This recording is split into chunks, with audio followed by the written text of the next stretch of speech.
हरे कृष्णा। जय राधा माधव जय बिहारी गोपी जाना गिरिवारधारी।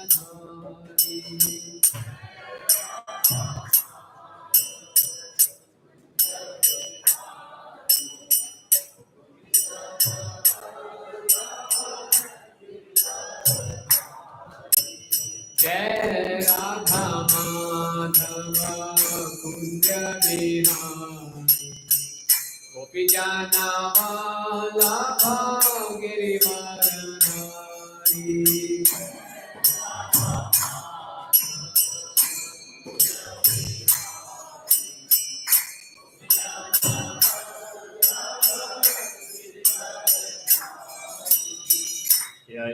यशोदानन्दना व्रजजानरञ्जना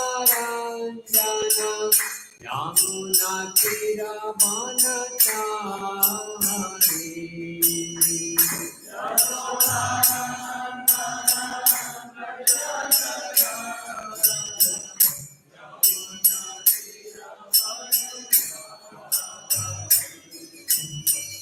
यशोदानन्दना व्रजजानरञ्जना यामुनातिरवनचारि।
विष्णुपाद परमहंस प्रचार्य स्तोत्रोष्ट श्री श्रीमते सेवाएं से भक्ति वेदांत स्वामी श्री प्रभुपाद के इस्कॉन फाउंडर आचार्य जगत गुरु सेवरा बोल बड़े से भक्ति वेदांत स्वामी श्री प्रभुपाद के जय विष्णुपाद परमहंस प्रचार्य स्तोत्रोष्ट श्री श्रीमते सेवाएं भक्ति सिद्धांत श्री ठाकुर महाराज प्रभुपाद के अनंत कोटि वैष्णव के नामाचार्य श्री हरिदास ठाकुर के प्रेम से कहो श्री कृष्ण चैतन्य प्रभु नित्यानंद श्री अद्वैत गदाधर श्रीवासादि गौर भक्तवृंद की श्री श्री जगन्नाथ मंदिर सुभद्रा सुदर्शन जी की श्री श्री गौरनिताय की लक्ष्मी नरसिंह देव भगवान की श्री राधारमण जी की श्री गोवर्धन शिवराज जी की वन्देदेवी तुलसी महारानी की रघुनाथ श्री भागवतम की राय गौरवंदे all glories to the assembled devotees, all glories to the assembled devotees, all glories to the assembled devotees, all glories to Shri Guru Gauranga,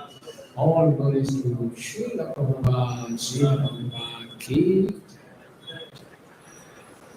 Om Ajnanatimirandhasya Jnananjana-shalakaya Chakshurunmilitam Yena Tasmai Shri Guruve Namaha Shri Chaitanya Manobhishtam Sthapitam Yena Bhutale Swayam Rupa Kadamayyam Dadati Swapadantikam Vandeham Shri Guru Shri Yuta Padakamalam Shri Gurun Vaishnavanscha Shri Rupam Sagrajatam Sahagana Raghunathanvitam Tam Sajevam Sadavaitam Savadutam Parijana Sahitam Krishna Chaitanya Devam Shri Radha Krishna Padan Sahagana Talita Shri Vishakhanvitanscha He Krishna Karuna Sindhu Dinabandhu Jagatpate Gopesha Gopika Kanta Radha Kanta Namastute Tapta Kanchana Gaurangi Radhe Vrindavaneshwari Rishabhanu Sute Devi Pranamami Hari Priye Vancha Kalpatarubhyascha Kripa Sindhu Vaevacha Patitanam Pavanebhyo Vaishnavebhyo Namo Namah Jai Shri Krishna Chaitanya Prabhu Nityananda Shri Advaita Gadadhar Srivasadi Gaura Bhakta Vrinda Hare Krishna Krishna Krishna Hare Hare Hare Rama Rama Rama Hare Hare Namo Vishnu Padaya Krishna Prestaya Bhutale Srimate Bhakti Vedanta Swami Vinamine Namaste Saraswate Deve Gauravani Pracharine Nirvishesha Shunyavadi Paschatya Deshatarine.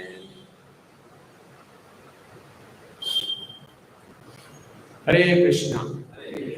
आप सब भक्तों का हार्दिक स्वागत है और मुझे बहुत प्रसन्नता हो रही है आप सबके बीच में दोबारा से उपस्थित होकर। और आज से हम शुरू करेंगे पंचांग भक्ति। आज से लगभग 500 वर्ष पूर्व चैतन्य महाप्रभु विश्व भगवान श्री कृष्ण हैं और राधा रानी के महाभाव को लेकर प्रकट हुए। चैतन्य महाप्रभु ने अपने बहुत ही प्रिय शिष्य सनातन गोस्वामी जी को वाराणसी में 2 महीने के लिए शिक्षा दी। आप में से कितने लोग सनातन गोस्वामी जी के विषय में नहीं जानते? कितने लोग सनातन गोस्वामी जी के विषय में नहीं जानते? सनातन गोस्वामी जी चैतन्य महाप्रभु स्वयं भगवान श्री कृष्ण हैं जो कलयुग में आते हैं हमें ये सिखाने के लिए कि उन्हीं की भक्ति कैसे करनी है। भगवान श्री कृष्ण द्वापर युग में आए 5000 वर्ष पूर्व, गीता का संदेश दिया। इस गीता के संदेश को अपने जीवन में प्रैक्टिकली कैसे उतारना है ये सिखाने के लिए कृष्ण खुद आते हैं एक भक्त के रूप में और अपने साथ अपने पार्षदों को अपने नित्य संगियों को लेकर आते हैं। तो सनातन गोस्वामी उनके नित्य संगी हैं, लेकिन यहाँ पे एक लीला कर रहे हैं। सनातन गोस्वामी जी बनते हैं ये नवाब हुसैन शाह, आज से 500 वर्ष पूर्व बंगाल में मुसलमानों का राज था। वहाँ के नवाब का नाम था हुसैन शाह। उनके यहाँ प्रधानमंत्री थे और बहुत ही बुद्धिमान, बहुत प्रकार पंडित, संस्कृत भाषा भी जानते थे, फारसी भाषा भी जानते थे, उर्दू भी जानते थे और बहुत ही बुद्धिमान थे, विद्वान थे। तो नवाब ने जबरदस्ती उनसे अपने यहाँ नौकरी करवाई क्योंकि हिंदुओं को पूरा राज्य करना था तो ब्राह्मण चाहिए, वो ब्राह्मण थे। लेकिन फिर वो उनकी नौकरी की, फिर धीरे धीरे उनकी नौकरी छोड़ दी और चैतन्य महाप्रभु की पूरी शरण ली और महाप्रभु ने उनको वाराणसी में 60 दिन के लिए शिक्षा दी, बहुत ही महत्वपूर्ण शिक्षा। और वो शिक्षा ये दी कि हमारे जीवन का असली लक्ष्य है कृष्ण से प्रेम करना। हमें संसार में कई तरह के जीव हैं, अलग अलग योनियों में, और जितने भी जीव हैं उन सबकी मुख्यतः दो ही इच्छाएं हैं। दिखने में हमें लगता है कि हमारी इच्छा आपकी इच्छा से अलग है। धनी व्यक्ति को छोड़ जाता है, गरीब व्यक्ति को छोड़ जाता है, पुरुष को छोड़ जाता है, स्त्री को छोड़ जाती है, दिखने में ऐसा लगता है, या पशु पक्षी को छोड़ जाते हैं। लेकिन वास्तव में हर जीव केवल दो चीजें चाहता है बस। कोई आइडिया लगा सकता है क्या चाहता है? हाँ, और आनंद। दो चीजें, दूसरी चीज क्या है? सेटिस्फैक्शन। एक ही बात होगी, आनंद से। दो चीजें हैं, प्रेम करना और प्रेम देना, प्रेम पाना और प्रेम करना, दो चीजें। अगर हमारी ये दो जरूरतें पूरी हो जाएं, हम जीवन में जैसे मर्जी परिस्थिति हो, हमारा बिजनेस धुआंधार चल रहा है या बिजनेस ठप हो गया, लोग हमें मान रहे हैं नहीं मान रहे, अगर हमारी ये दो इच्छाएं पूरी हो जाएं, हमें प्रेम मिल जाए और हम किसी से प्रेम कर सकें, तो हम आनंद हैं। तभी हम क्या बोलते हैं? निताय गौर प्रेमानंदे। हमारे आनंद का जो आधार है वो प्रेम है। नहीं, हम लोग भूल गए, हम सोचते हैं प्रेम तो चलो कोई बात नहीं, मेरे को आनंद तब आएगा जब बड़ी गाड़ी हो जाए, बड़े बंगला हो जाए, बहुत से लोग मेरे को यश दे, मान दे, पोस्ट दे, तब मुझे आनंद आएगा। ये नहीं मिल रहा तो तभी मुझे दिक्कत है। नहीं, इन सब वस्तुओं के मिलने के बाद भी हम देखते हैं व्यक्ति को संतुष्टि नहीं आती, टेम्परेरी आनंद रहता है। सुख, आनंद तो क्या, कुछ समय के लिए सुख मिलता है फिर हट जाता है। असली सुख है वो है प्रेम। और हम सब जीवात्माओं की जो प्रेम पाने की और प्रेम करने की जो कैपेसिटी है, क्षमता है, वो इस संसार का कोई जीव संतुष्ट नहीं कर सकता। कोई भी जीव हमें जितना प्रेम चाहिए कर ही नहीं सकता, और हम भी किसी को उतना प्रेम कर नहीं सकते। कोई भी जीव हमारी प्रेम की प्यास को बुझा नहीं सकता। केवल एक ही व्यक्ति हैं जो सबकी प्रेम को बुझा सकते हैं, वो कौन है? भगवान श्री कृष्ण।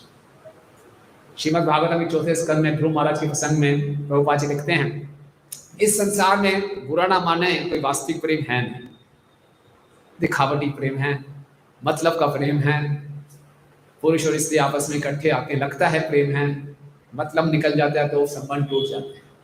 जो थोड़ा बहुत असली प्रेम की कुछ झलक मिलती है वो मिलती है माँ और उनके संतान के बीच में प्रेम, उसमें थोड़ा सा प्रेम लगता है कुछ।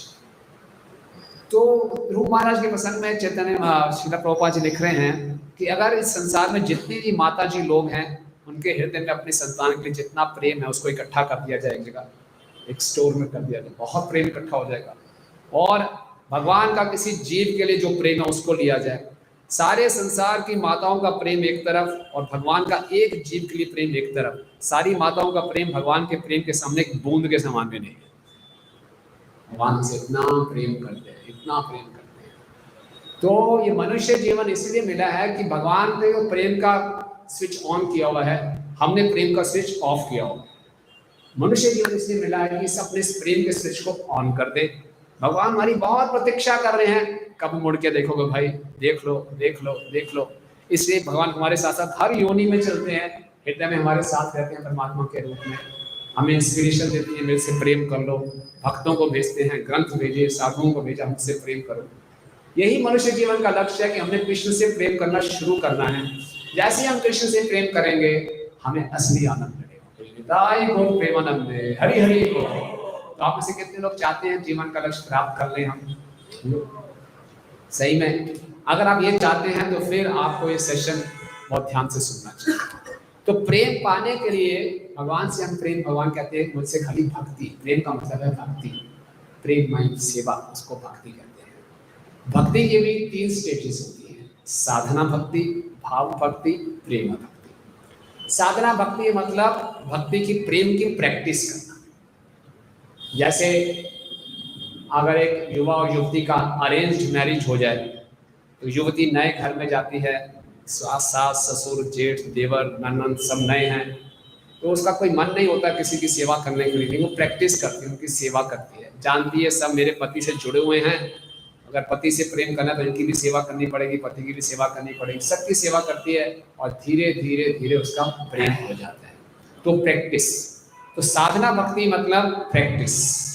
तो अभी हम प्रेम की प्रैक्टिस करते हैं, है ना? उसके बाद क्या हो जाएगा, प्रेम की प्रैक्टिस करते करते करते कृष्ण के प्रति हमारे असली भाव उत्पन्न हो जाएंगे, कृष्ण से अच्छा अट्रैक्शन हो जाएगा और फिर भगवान से प्रेम हो जाएगा। कौन कौन सी तीन भक्ति होती हैं? भाव भक्ति। और अभी हम कौन सी स्टेज पे हैं? साधना भक्ति का अर्थ है डिवोशनल सर्विस इन प्रैक्टिस। अब प्रैक्टिस करनी है, प्रैक्टिस करने का अर्थ है कि उसको प्रैक्टिस करना है। नहीं अभी मेरा मन नहीं है, गाड़ी चलाते हैं तो शुरू में गलतियां होती हैं, लेकिन गाड़ी चलानी सीखनी तो प्रैक्टिस करनी पड़ेगी। हारमोनियम बजाना सीखना है तो हारमोनियम बजाने की प्रैक्टिस करनी पड़ेगी, शुरू में गलतियां भी होंगी, प्रैक्टिस करते करते हम एक्सपर्ट हो जाएंगे। टाइप राइटर जो पहले सीखते थे अब बोलते हैं एक्सपर्ट हो गए, देखते तो टाइप कर लेते हैं, शुरू में ऐसे ऐसे करके टाइप करना पड़ता है। शुरू में अपनी गाड़ी सीखते तो पहला गियर धीरे धीरे छोड़ता है, फिर ऐसे करता है, लेकिन प्रैक्टिस करते हैं, जितना करेंगे उसकी प्रैक्टिस हो जाएगी। तो किन किन चीज़ों की प्रैक्टिस करें कि हमारे अंदर भाव उत्पन्न हो जाए? तो चैतन्य महाप्रभु ने सनातन गोस्वामी को ऐसे 64 कार्य बताए, ऐसे 64 तरीके बताए, अगर उनकी रोज प्रैक्टिस करेंगे तो हमारा हृदय शुद्ध होता जाएगा और हम भाव को उत्पन्न कर लेंगे। ठीक है, अब 64 कार्य तो आपने बहुत बड़ी लिस्ट दे दी, बड़ा मुश्किल है, फोन टिक टिक करता रहेगा, 64 में दिन निकल जाएगा, पुनः पता नहीं चलेगा क्या है। महाप्रभु ने सारे 64 अंग समझाए, फिर बोला चलो, कलयुग के जीव हैं, बड़े सुनते ही घबरा जाएंगे, पहले ही भक्ति के नाम पे लोग डरते हैं, 64 अंग अरे कोई आसान सा तरीका बताओ। तो महाप्रभु ने बोला ठीक है, 64 अंग भी पालन करना। और 64 अंग में कैसे होता है?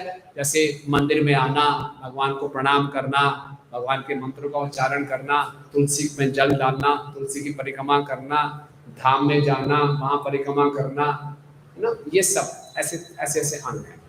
तो अब 64 में से उन्होंने बोला 5 ले लो बस, चलो पाली 5 अंग, ये 5 अंग का आप पालन करोगे।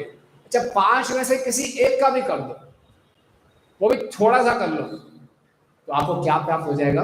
कृष्ण प्रेम मिल जाएगा। हरि, इतना आसान, इतना आसान। सोचिए 64 में से खाली 5 अंग दे दिए, टेक 5, और उसको बस अच्छे ढंग से आप समझ जाइए, उसमें से किसी एक को भी अच्छे ढंग से पालन कर लेंगे तो महाप्रभु की आशीर्वाद दे रहे हैं कि आपको जीवन का जो आपका लक्ष्य है वो प्राप्त हो जाएगा, कृष्ण प्रेम प्राप्त हो जाएगा।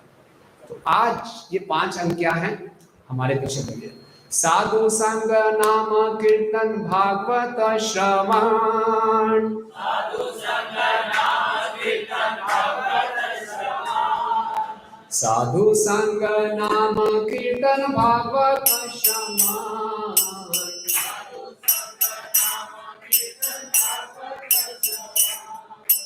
मथुरा वास श्री मूर्ति चराय सेवा,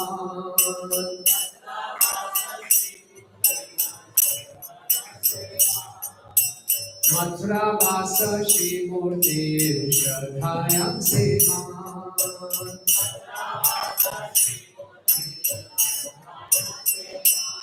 दायन 5 अंग क्या है? पहला है साधु संग, दूसरा है नाम कीर्तन, फिर है भागवत श्रवण, चौथा है मथुरावास, 5वां है श्री मूर्ति श्रद्धया सेवन। पहला अंग है भक्तों का संग करना, दूसरा है नाम का कीर्तन करना, तीसरा अंग है भागवत को सुनना, चौथा है मथुरा इत्यादि धामों में जाके रहना, और 5वां है श्री मूर्ति अर्च विग्रह की सेवा करना। फिर आगे क्या बोलते हैं? सकल साधना श्रेष्ठ पांच अंग,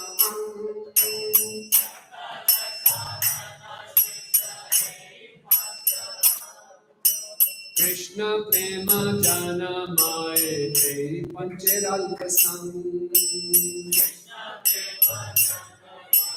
पंचराल्क संग, सकल साधन श्रेष्ठ पंचम,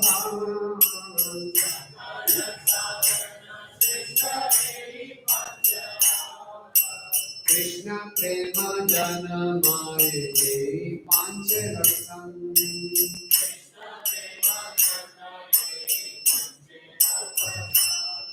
जो 5 भक्ति के अंग हैं सबसे श्रेष्ठ हैं। इनमें से इन 5 अंगों का अल्प संग करने मात्र से हमें कृष्ण प्रेम प्राप्त हो जाएगा। और आज हम चर्चा कर रहे हैं साधु संग। साधु संग का बहुत महत्व गाया गया है ना। साधु संग सर्वशास्त्र काय,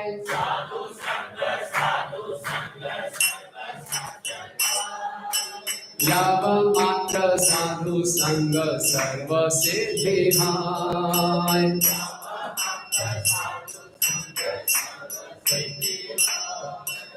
साधु संग सभी शास्त्र बोले हैं साधुओं का संग करो, साधुओं का संग करो। लव मात्र, लव इंग्लिश वाला नहीं, हिंदी वाला। हिंदी में, संस्कृत में लव का अर्थ है 1 सेकंड का 14वां हिस्सा, 1/14 ऑफ अ सेकंड। आपको एक साधु का संग मिल गया, आपको प्रेम मिल जाए।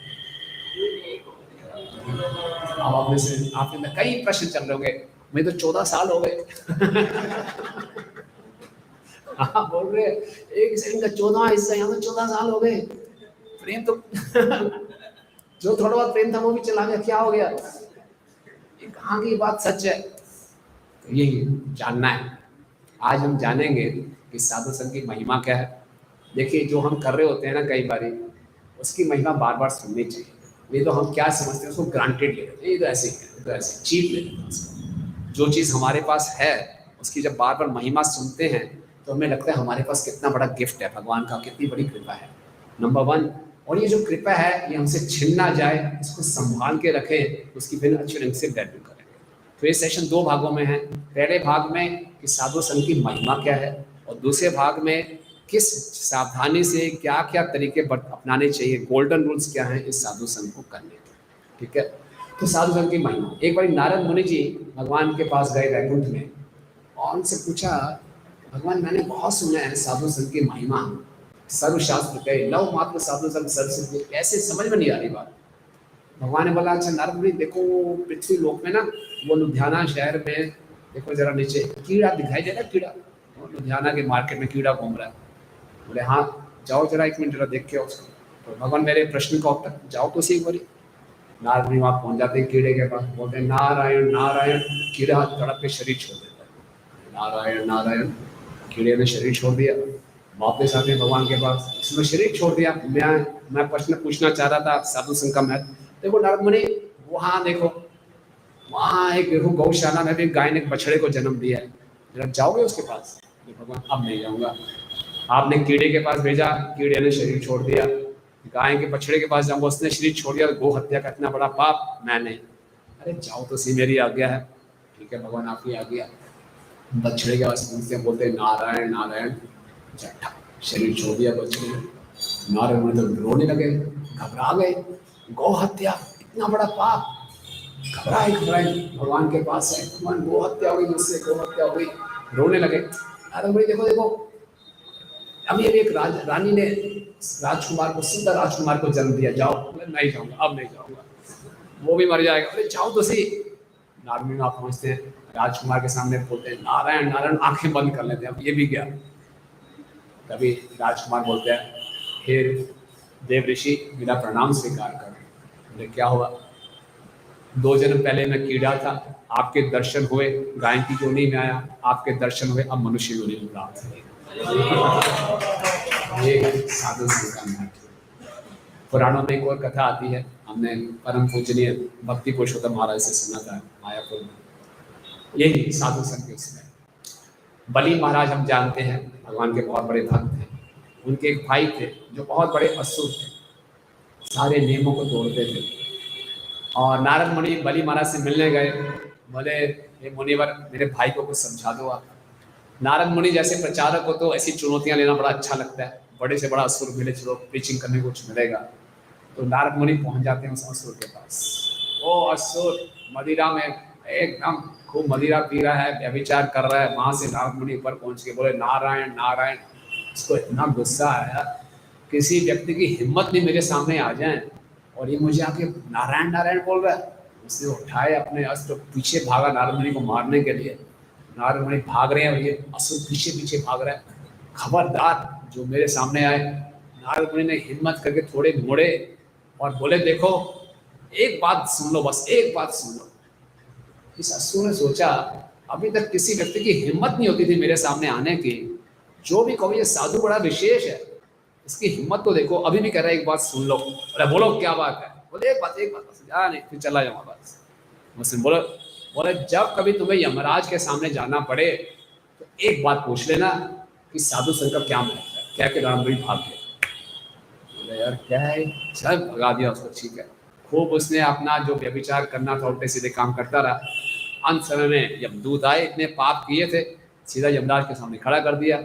यमराज ने देखा इतने पाप हो, इसको तो कितने करोड़ों वर्ष तक नरक में जाना पड़ेगा। लेकिन सजा सुनाने से पहले एक सदाचार है, मर्यादा है, उस व्यक्ति से पूछ लिया जाता है कुछ कहना है आपको, एक लास्ट टाइम जो पूछना है, कुछ कहना है तो पूछिए। यमराज ने कुछ कहना चाहते हो? टांग उसको याद आया नारद मुनि ने बोला था कभी यमराज का सामना करना पड़े तो ये बात जरूर पूछ लेना। बस यमराज जी एक बात पूछनी है। बोले क्या? साधु संग का क्या महत्व है? अरे यमराज जी हैरान हो गए, इतना खतरनाक असुर और प्रश्न इतना गहरा, साधु संग का क्या महत्व है? यमराज ने बोला, मैं तो यहाँ पे पापियों से डील कर करके सारी भक्ति भूल गया हूँ, साधु संग का क्या महत्व है? अच्छा, बड़ा गहरा प्रश्न है, वो भूलिए नारायण। यमराज जी चकरा गए, क्या महत्व है? ब्रह्मा जी के पास जाते, चलो उनको ब्रह्मा जी के पास ले गए। ब्रह्मा जी तपस्या में बैठे, बोले पूछने साधु, ये आया असुर, बोले साधु संग का क्या महत्व है? साधु संग का क्या महत्व है? सोचा नहीं कभी ऐसा था, इसने प्रश्न पूछ लिया, साधु संग का क्या महत्व है? मैं तो पूरे ब्रह्मांड की मैनेजमेंट में लगा रहता हूँ। शिव जी के पास चलते हैं। पंचमुखी शिव जी के पास गए। कौन कौन? ब्रह्मा जी, यमराज जी और वो असुर। शिव जी के पास कैसे आना हुआ इतने बड़े लोग, ये कौन नया असुर कहाँ से आ गया? अरे इसी का प्रश्न है, साधु संग का क्या महत्व है?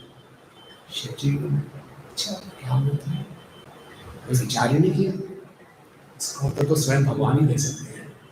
तो उसको भगवान के पास ले आते हैं।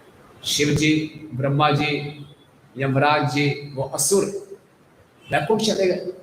भगवान ने कहा, अरे आप लोग ऐसे कैसे आना होगा? हमें भगवान प्रणाम, ये असुर है, पूछ रहे साधु संग का क्या महत्व है, हम तो समझ नहीं आ रहा। भगवान मुस्कुराने लगे, अरे आप उत्तर दीजिए, हमें समझ नहीं आ रहा। भगवान अभी भी नहीं समझे। बोले क्या, इतना बड़ा असुर होके वैकुंठ पहुंच गया और आपको समझ नहीं आया साधु संग का क्या महत्व है? तो ये हमें लग सकता है ये कहानियां हैं, लेकिन ये कहानियां नहीं है, ये एक महत्व है। जब शास्त्रों में हम ऐसी कथाओं को सुनते हैं तो हमें कभी भी ये नहीं सोचना चाहिए कि बहुत बड़ा चढ़ा के बात की गई है, ये बहुत बड़ा अपराध है, ऐसा नहीं सोचना चाहिए। ऐसे कुछ केस स्टडीज होती हैं जो विरली होती हैं, रेयर होती है, होती हैं। इसका मतलब है कि साधु संग जो भक्ति का अंग है, इतना शक्तिशाली है, ये ऐसा भी कर सकता है चमत्कार, ठीक है ना। तो चैतन्य चरितामृत में बताया गया है, कृष्ण भक्ति जन्म मूल है साधु संग,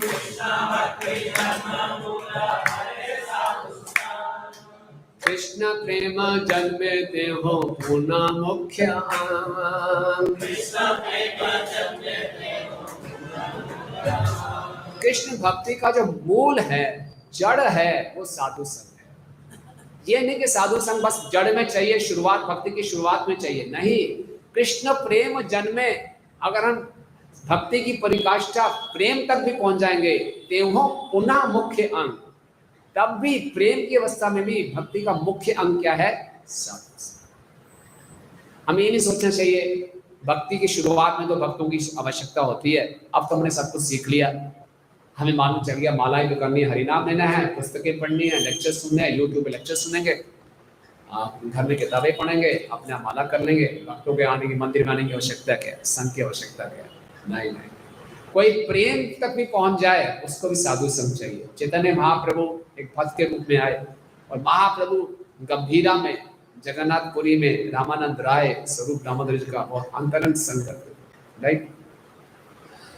और बताया गया, अहो महत्मान बहुदोष दुष्टो अप्य एकेन भात्य एष भव गुणेन सत्संग माखेन सुखा वहेन कृतावेन येन कृशा मोक्षा। पढ़ेंगे कोई इसको जोर से पढ़ेगा कोई? पढ़िए पढ़िए। वे महाविद्वान थे, यद्यपि इस भौतिक जगत में अनेक दोष हैं, किंतु एक सुअवसर है और वो है भक्तों की संगति। ऐसी संगति से अत्याधिक सुख प्राप्त होता है। इसी सद्गुण के कारण ब्रह्म ज्योति से तदात्म द्वारा मोक्ष प्राप्त करने की हमारी प्रबल इच्छा निर्बल पड़ गई। बता रहे हैं कलयुग में बहुत दोष है, लेकिन एक अच्छा अवसर है, वह है भक्तों की संगति। और भक्तों की संगति में अत्यधिक सुख प्राप्त होता है, अत्यधिक सुख प्राप्त होता है। आप में से कितने लोगों का ऐसा अनुभव है कि आप जब इस्कॉन में से जुड़ने से पहले भी जीवन में हमसे कुछ ना कुछ तो सुख पाते थे इधर उधर जाके, और जब से हम भक्तों के संग में आए हैं, कौन सा सुख ज्यादा अच्छा था? वो वाला सुख कि भक्तों के संग का सुख? कितने लोगों का अनुभव है? पहले वाला? जय श्री कृष्ण। निश्चित रूप से भक्तों के संग में हम क्या करते हैं? चैंटिंग, डांसिंग, फीस्टिंग, और इसमें आनंद ही आनंद है। हालांकि कलयुग में दोष ही दोष है, लेकिन भक्तों का संग, अभी हम देखते हैं कोरोना पेंडेमिक में पूरे विश्व का कितना त्राही त्राही मची हुई थी। भक्तों के जीवन में बहुत से संकट आए, लेकिन भक्त लोग चाहे ऑनलाइन है, जैसे भी एक दूसरे से जुड़े रहे, भक्तों के संग में हम श्रवण कीर्तन करते रहे, बहुत एक सहारा मिला सब। तो भक्तों के संग में असली सुख की प्राप्ति होती है। और क्या क्या आपका अनुभव है भक्तों के संग में? आपको क्या क्या लाभ हुए? कुछ लाभ महसूस होते हैं जब भक्तों के संग में आते हैं? क्या क्या लाभ महसूस होते हैं? यस बोलो। हैं? भक्त लोग अपना स्वार्थ नहीं देखते। Good good. यस अभय गोविंद प्रभु। हैं? Regularity, security. यस, भक्तों का संग भक्तों के लिए सबसे सुरक्षित स्थान है। हम भक्तों के संग में आ जाए, हमारी भक्ति सुरक्षित है। वेरी गुड, बहुत अच्छा पॉइंट है। और भक्तों के संग में क्या लाभ होते हैं?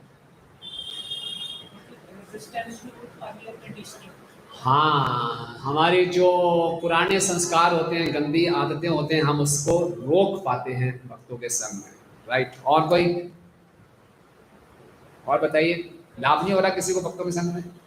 हाँ हाँ, संकीर्तन करने को मिलता है। अकेले कहाँ आनंद आएगा? जितने ज्यादा लोग उतना नाचने में आनंद आता है। ठीक। और माता जी लोगों में कोई? हाँ, बहुत कुछ सीखने को मिलता है। यस, सीखने को मिलता है। यस बोलिए। अहंकार खत्म हो जाता है। क्या बात है, हरि बोल, बहुत बढ़िया। बड़े से बड़ा व्यक्ति क्यों ना है, साधु के सामने उसको सर झुकाते हैं, फिर हम इकट्ठे मिलके हाथ पकड़ के नाचते हैं। कोई भी हमारे साथ है उसका हम हाथ पकड़ेंगे, नाचेंगे, भूल जाएंगे मेरा क्या स्टेटस है, पूरा अहंकार खत्म होता है। वेरी गुड, बहुत अच्छा पॉइंट है। और हैं? भक्ति और बढ़ती है। Very good. भक्तों के संग से दूर होंगे, भक्ति आगे कैसे बढ़ेगी? यस। और बताइए, बहुत लाभ है, हमने बहुत कम लाभ बताए हैं। यस, मन की शांति मिलती है, सुख मिलता है। यस। हैं? जल्दी उठना आसान हो जाता है। भक्तों के संग में ना हो, अलार्म बजता रहता है, स्नूज पे जाता रहता है। यस माता जी।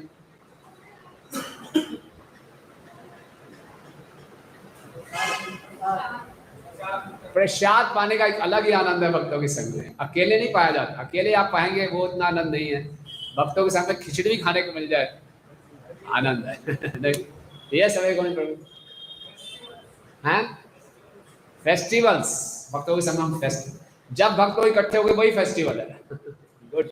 और बहुत कम बताए अभी आप लोगों ने, सोचिए। डिसिप्लिन हो जाते हैं, अच्छी आदतें पड़ जाती हैं। गुड। हाँ, यस, बहुत अच्छी बात है। कुछ भक्तों से इतना लगाव, इतना प्रेम हो जाता है कि जीवन में कितने उतार चढ़ाव, कितने संकट भी आ जाएं, उससे हम बचे रहते हैं, एक शांति महसूस होती है। गुड। और यस, थैंक यू माता जी, बहुत ही अच्छा पॉइंट कि आपने जीवन का लक्ष्य और स्पष्ट हो जाता है। भक्तों के संग से दूर होते हैं, जीवन के लक्ष्य बदल जाते हैं, है ना। भक्तों के संग में उत्साह आता है। आप में से कितने लोगों ने अकेले गोवर्धन परिक्रमा की है? आसानी से हो गई। और कितने लोग मिलके किए भक्तों के संग में, वो बड़ी आसानी से हो जाती है, बड़ा उत्साह आ जाता है ना। तो ये बहुत से लाभ हैं। कहा गया है कि भक्तों के संग पर्याप्त है हमें आत्म साक्षात्कार कराने के लिए, है ना। जो भी भक्ति के बारे में हम जानना चाहते हैं भक्तों के संग में बड़ी आसानी से सीख सकते हैं। यहाँ पे मुचुकुंद की प्रार्थना है, राजा मुचुकुंद की भागवत में दशम स्कंद से प्रार्थना है, बहुत सुंदर प्रार्थना है ये। आप मेरे साथ साथ बोलिए। भवाप वर्गो क्रमतो यथा भवेज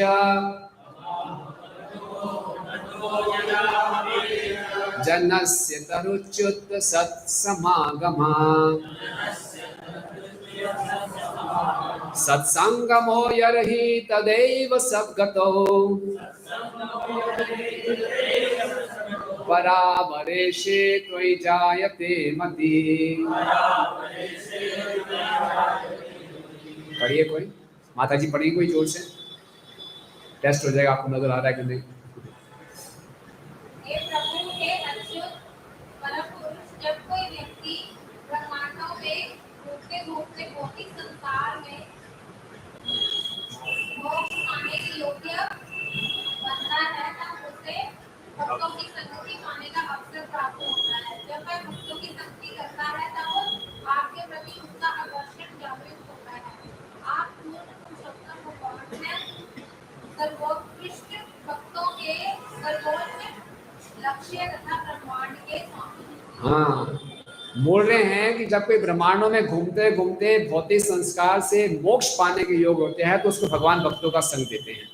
यानी जब भगवान देखते हैं कि किसी जीव का अब संसारी जीवन खत्म करना है, ये जीव बेचारा बहुत बड़ी जन्म मृत्यु के चक्कर में भटक गया, अब इसको मुझे अपने धाम वापस लाना है, तो उसको क्या दे देते हैं? क्या बात, यानी आप सब लोग, हम सब यहाँ पे जो बैठे हैं, हम सब चुनिंदा जीवात्माएं हैं। हमको भगवान ने चुना है, चलो जी आप आ जाओ, आप आ जाओ, आप आ जाओ, मैं चाहता हूँ आप मेरे धाम में आओ, मेरे धाम में आकर मेरे साथ खेलो कूदो नाचो, है ना, ये असली है। तो चलो आप आ जाओ। कैसे मैं आऊँगा? मैं तो भी बहुत, मेरे अंदर गंदी आते हैं, दोष भरे पड़े हैं, भक्तों का संग लो। तो भक्तों का संग किसी जीव को मिल जाए, ये भगवान की सर्वोत्तम कृपा है, टॉप मोस्ट मर्सी। इससे ऊंची कृपा और नहीं है कि हमें भक्तों का संग मिल जाता है। ये समझना है, सबसे बड़ी कृपा ये नहीं है कि मेरा धन बढ़ता जा रहा है, बैंक बैलेंस बढ़ता जा रहा है, और बिजनेस बढ़ता जा रहा है, नहीं। सबसे बड़ी कृपा है कि मैं भक्तों के संग में हूँ। कोई भगवान ने सोचा इसको भक्तों का संग देकर क्या करना है, इसके संसार के जन्म मृत्यु के चक्कर को खत्म करना। ये अर्थ है भक्तों के संग का। और ये बहुत सुंदर श्लोक है। परस्परानुकथनम पावनम भगवत यशा मिथोरति मिथो तुष्टिर निवृत्ता मिथ आत्मना। भक्तों के संग के 4 लाभ बताए गए श्लोक में। परस्परा अनुकथनम, भक्त लोग आपस में मिलकर कथा करते हैं तो क्या होता है? पावनम, पावन, हृदय पावन हो जाता है। मिथोरति, आपस में प्रेम बढ़ जाता है। मिथो तुष्टि, आपस में संतुष्टि बढ़ जाती है। निवृत्ता मिथ आत्मना, और भौतिक इंद्र तृप्ति को त्यागने में सक्षम हो जाते हैं। कौन कौन से 4 लाभ हैं? पहला, पावनम, हृदय शुद्ध हो जाता है। दूसरा, मिथोरति, आपस में प्रेम बढ़ जाता है। तीसरा, मिथो तुष्टि, आपस में संतुष्टि बढ़ जाती है। और चौथा, भौतिक इंद्र तृप्ति को त्यागने की क्षमता आ जाती है। ठीक है, कितने बड़े बड़े लाभ हैं अगर हम भक्तों के संग में आपस में आके भगवान की कथा करते हैं। ऐसे बहुत से और श्लोक भी हैं। भक्तों के संग में हमारे पुराने संस्कार जल जाते हैं। देखिए कैसे जलते हैं, और व्यक्ति क्या बन जाता है, ऐसे। ठीक है, संस्कार जल जाते हैं। संस्कार क्या होते हैं मालूम है? हम जो भी कार्य करते हैं उसकी एक छाप हमारे मन में पड़ जाती है, और हमने कितनी योनियों में, पिछले कितने जन्मों में, कौन कौन सी योनि में जो जो भी कार्य किए हैं उन सबकी छाप पड़ी हुई है, उसको बोलते हैं संस्कार। और हम जो भी नया कार्य शुरू करते हैं वो उन संस्कारों के अनुसार करते हैं। पुराने जो संस्कार छपे हुए हैं उसमें हमारी लाइक्स और डिसलाइक्स बन जाती है। ये मैं पसंद करता हूँ, ये मैं पसंद नहीं करता। तो जैसे हमारे पसंद की कोई चीज़ आती है हम कर देते हैं, हमारे नापसंद की चीज़ आती है उसको छोड़ देते हैं। आप देखते हैं मंदिर में कई बच्चे आते हैं, उठाते ही करताल उठा के करताल बजाना शुरू कर देते हैं, तो बहुत बढ़िया करताल बजाते हैं। कई बच्चे उठा के मृदंग बजाना शुरू कर देते हैं, पुराने जन्मों की भक्ति होती है। और कई बच्चे मंदिर में आते ही तोड़फोड़ शुरू कर देते हैं, पुराने संस्कार। कई बच्चे पुराने उठते ही बैट बल्ला पकड़ लेते हैं, क्रिकेट खेलना शुरू अच्छा कर देते हैं, पुराने जन्मों के संस्कार। तो ये जिस संस्कार हैं, जब तक ये पूर्ण रूप से शुद्ध नहीं होंगे हम इसी चक्कर में फंसे रहेंगे। भक्तों के संग में क्या आता है, हम नई आदतें डालते हैं, नए संस्कार डालते हैं, तो पुराने संस्कार खत्म हो जाते हैं। शीला प्रभुपाद जब अमेरिका में गए 1965 में, तो वहाँ जितने भी युवा युवती थे हिप्पी बने हुए थे, और बड़ी गंदी गंदी आदतें, नग्न घूमना, LSD, चरस, गांजा, व्यभिचार, 17, 18, 19 साल के लड़के लड़कियां, बुरी हालत। और वहाँ की सरकार दुखी हो गई, प्रभुपाद वहाँ पे गए और अपने संग से सबको बदल दिया, है ना। उन सबके देखिए जो बड़ी बड़ी दाढ़ियाँ थी, बाल थे, सब सुंदर एकदम वैष्णव बन गए। हिप्पी से क्या बन गए, हैप्पी। प्रभुपाद जी के एक शिष्य जिनका नाम था मुकुंद, पहले वो माइकल थे, तो बड़ी बड़ी दाढ़ी थी उनकी। तो प्रभुपाद से उन्होंने दीक्षा ली, दाढ़ी साफ कर दी। प्रभुपाद इंडिया गए, वापस आए तो मुकुंद उनको रिसीव करने सैन फ्रांसिस्को में गए। तो एयरपोर्ट पे देखा तो मुकुंद ने फिर से दाढ़ी बढ़ाई हुई। प्रभुपाद ने ऐसे ही बोल दिया, अरे आप तो ऋषि लग रहे हैं। तो बड़े प्रसन्न हो गए, प्रभुपाद को मेरी दाढ़ी अच्छी लग रही है। प्रभुपाद बार उनकी दाढ़ी की तरफ देखे आ रहे। एक बार उन्होंने पूछ लिया, Prabhupada do you like this? Prabhupada ने अपने मुंह पे हाथ रखा, नो आई लाइक दिस। तुरंत उन्होंने अपनी दाढ़ी कटवा ली थे। तो जितने पुरानी आदतें हैं वो खत्म हो जाती हैं भक्तों के संग में। अब साधु संग, साधु कौन है? किसको आप साधु कहेंगे? हाँ जी, जिसने, वेरी गुड, जिसने अपने मन को, इंद्रियों को संयमित कर लिया। गुड। और यस, जिसका कोई शत्रु नहीं, जो किसी को अपना शत्रु नहीं मानता। गुड गुड, सुहृद, सबको अपना मित्र, वेरी गुड, सबका मित्र। यस, जो हमें हरि से मिला दे। वाह, very good very good very good, बहुत अच्छी परिभाषा है। यस माता जी, जो हर परिस्थिति में कृष्ण को देखे। Very good very good, very nice, आप सभी साधुगण हैं। यस यस, भगवान गीता में साधु की बहुत सुंदर परिभाषा देते हैं। अपि चेत्सो दुराचारो भजते माम अनन्यभाक् साधु एव स मंतव्य सम्यक व्यवसितो हि स। कि जो अनन्य भाव से भगवान कृष्ण की भक्ति में लगा हुआ है उसको साधु कहते हैं। हो सकता है अभी उसमें कुछ दुर्गुण भी हो, वो कभी कभी उसका आचरण ठीक भी ना हो, लेकिन वो अनन्य भाव से और किसी को नहीं मानता, केवल कृष्ण को ही मानता है, केवल कृष्ण की ही शरण ले रखी है, उसको क्या माना जाएगा? कितनी बड़ी छूट दे दी। इसका मतलब ये नहीं है कि हम दुराचार करें, गलत आचरण करें, लेकिन गलत पुरानी आदतों के कारण कभी कभी हमारे आचरण में कमी आ भी जाए, लेकिन हमने कृष्ण को ही शरण ले रखी है, किसी और शरण में नहीं जाते, तो उसको क्या मानना चाहिए?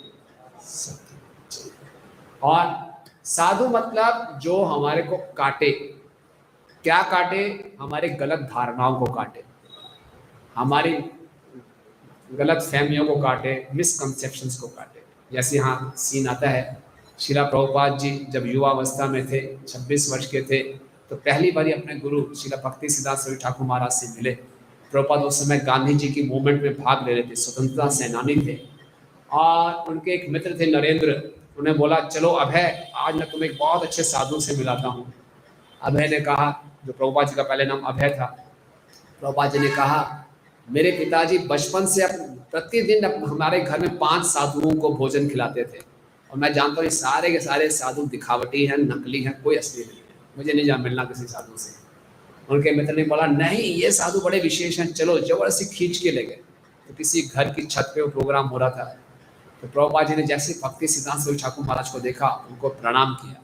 प्रणाम करके जैसे उठे, भक्ति सिद्धांत सरस्वती ठाकुर महाराज ने अभय बाबू से कहा कि आप एक पढ़े लिखे युवक हो, क्यों नहीं आप अंग्रेजी भाषा में भगवान के संदेश का प्रचार पूरे विश्व में करो। प्रभुपाद ने कहा, भारत अभी परतंत्र है, मुझे अभी भारत को आज़ाद कराना है, हमारे संदेश कौन सुनेगा? भक्ति सिद्धार्थ स्वामी ठाकुर महाराज ने उत्तर दिया, भारत स्वतंत्र हो परतंत्र हो इससे कोई फर्क नहीं पड़ता। अर्जेंसी इस चीज की है कि लोगों के पास भक्ति नहीं है। पूरे संसार में अगर कमी है तो केवल कृष्णा कॉन्शियसनेस की कमी है। इसका प्रचार करो। प्रभुपाद का पूरा जीवन बदल गया, सारे मिसकंसेप्ट खत्म हो गए। प्रभुपाद लोग बिल्कुल मेरे गलत धागा को काट दिया एकदम। मैं समझता था देशभक्ति सबसे बड़ी भक्ति है, जय जगन्नाथ बलदेव सुभद्रा महारानी की, लेकिन मेरे गुरु महाराज ने बता दिया कि देशभक्ति नहीं कृष्ण भक्ति ही सर्वश्रेष्ठ है। तो प्रभुपाद का पूरा जीवन बदल गया। प्रभुपाद ने यह भी कहा, साधु मीन्स परफेक्ट जेंटलमैन, सज्जन व्यक्ति है। जेंटलमैन कौन है? जो जानता है कि सब कुछ कृष्ण का ही है, हर वस्तु कृष्ण की है, तो है साधु। और संघ का क्या अर्थ है? हम बोल रहे हैं साधु संघ, साधु संघ। साधु की परिभाषा हमने जान ली, संघ किसको कहेंगे? संघ करने का अर्थ क्या है? हाँ जी, हाँ, जब हम भगवान के बारे में सुनते हैं, जानते हैं और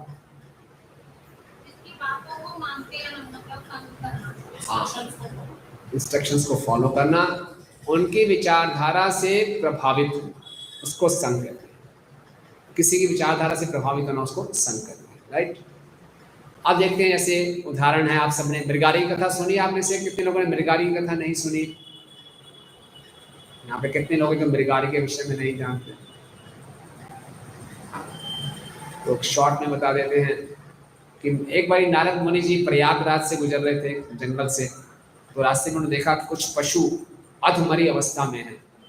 एक शिकारी था मृगारी, जो कि पशुओं को अधमरी अवस्था में डाल के उनके शरीर से खून निकलता था तो नाचता था, उसे बड़ा आनंद आता था पशु पक्षियों को तड़पते हुए देख के।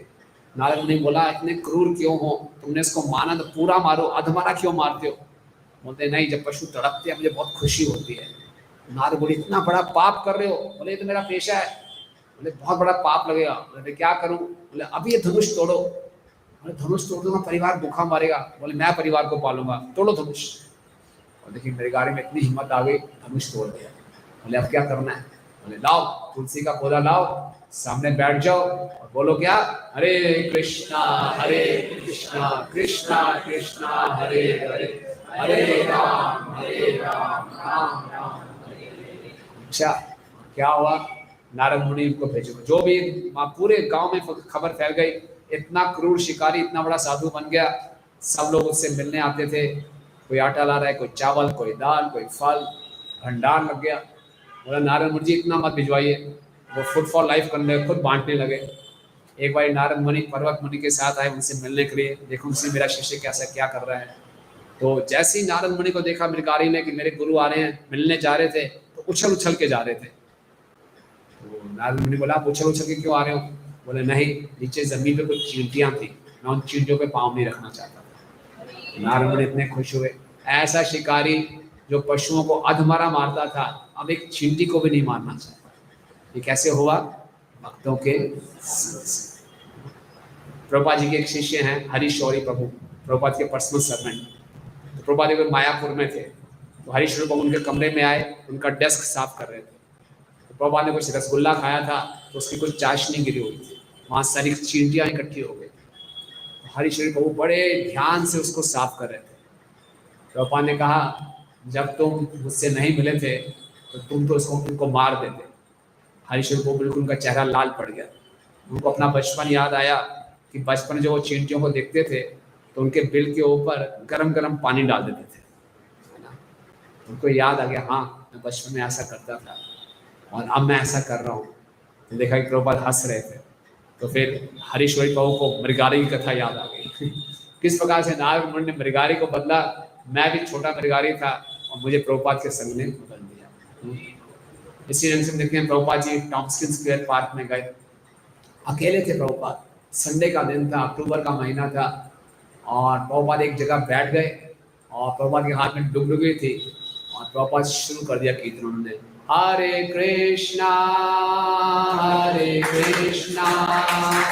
कृष्णा कृष्णा हरे हरे, हरे राम